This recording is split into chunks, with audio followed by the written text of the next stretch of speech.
Welcome to the show. The anti-war president taking the United States to war. That's where we start today. Remember that Donald Trump promised to be the anti-war president. He said the Iraq war was a disaster, even though that was only performative because he had earlier said on the Howard Stern show he would have gone into Iraq too. But still, he said it was a disaster when he became a political candidate. He mocked forever wars. He claimed that Barack Obama would bomb Iran just to win re-election, and he warned voters, don't fall for it. This is what Obama's doing. And now in his second term, Donald Trump confirmed it. The United States is involved in war with Iran. Donald Trump posting to his very low energy social media platform, Truth Social. Truth Central. Quote, we now have complete and total control of the skies over Iran. Iran had good sky trackers and other defensive equipment, and plenty of it, but it doesn't compare to American-made, conceived, and manufactured stuff. Nobody does it better than the good old USA.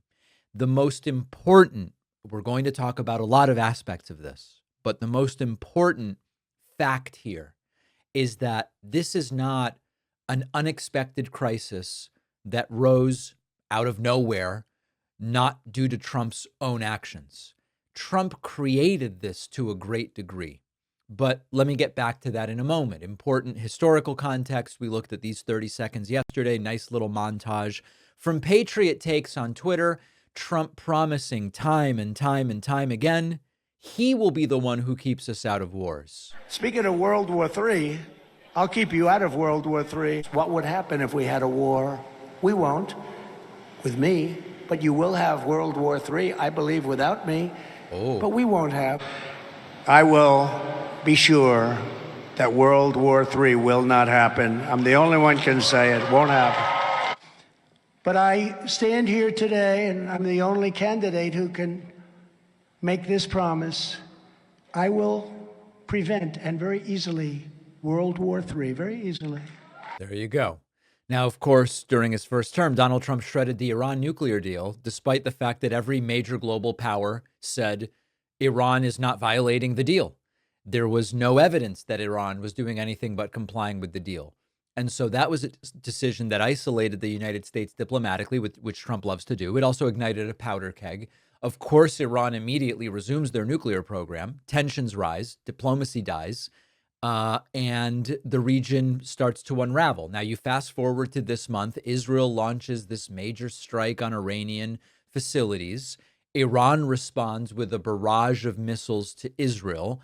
Initially, the Trump administration tries to say this was all Israel. Secretary of State Marco Rubio even insisted U.S. has nothing to do with this, but then the narrative changes. Ted Cruz yesterday says to Tucker Carlson, we are involved there. We'll look at that interview because that is really something to behold. All of a sudden, we are told, oh, instead of not being involved, we are involved, and the strikes, and this, no idea where that came from. The strikes worked, and all of a sudden, Donald Trump wants to get the credit for it. So it went from no involvement to supportive involvement to coordination involvement, and now it's we control the skies. Peace through strength? I don't think so. More like chaos through ego or something like that. And it's a president who ran on ending wars and keeping us out of them, now bragging about how dominant his involvement in a new conflict is. He's floating assassinations, which we will talk about a little bit later. And it really is leaving his supposed America First movement in a corner. The pro-Israel war hawks love it. The isolationist base that believed Trump would end American involvement in the Middle East, they don't like it. And the truth is that Trump didn't end forever wars, and he may be getting us involved in a new one. He hasn't kept us out of conflict. He blew up the deal that was keeping us out. And of course, Trump's anti-war credentials from the first term are very questionable, bragging about the assassination of Soleimani, increasing drone strikes, allowing other conflicts to stir.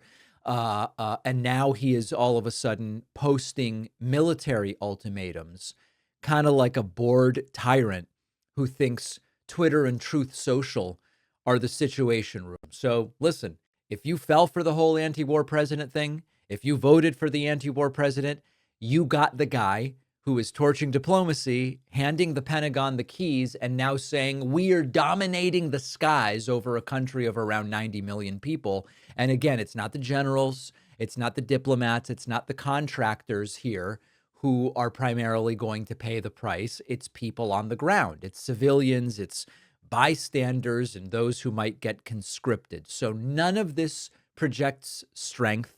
It's really a failure to do what he promised to do, dressed up now as we're so strong.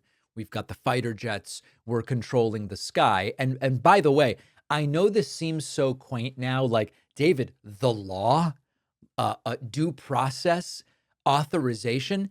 It doesn't seem like it's legal for Donald Trump to unilaterally enter the United States into a war with Iran, at least not under the Constitution and existing war powers laws, because you might remember, if you were around during the Iraq War era, if you were around when other engagements were being considered, only Congress has the power to declare war under Article 1, Section 8 of the Constitution. What nostalgia as we go back to this now.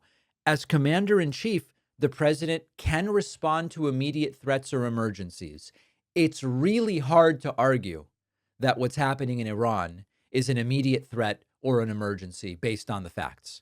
Even according to his own director of national intelligence, Tulsi Gabbard's understanding of the situation, it's hard to argue that this is an immediate threat or an emergency.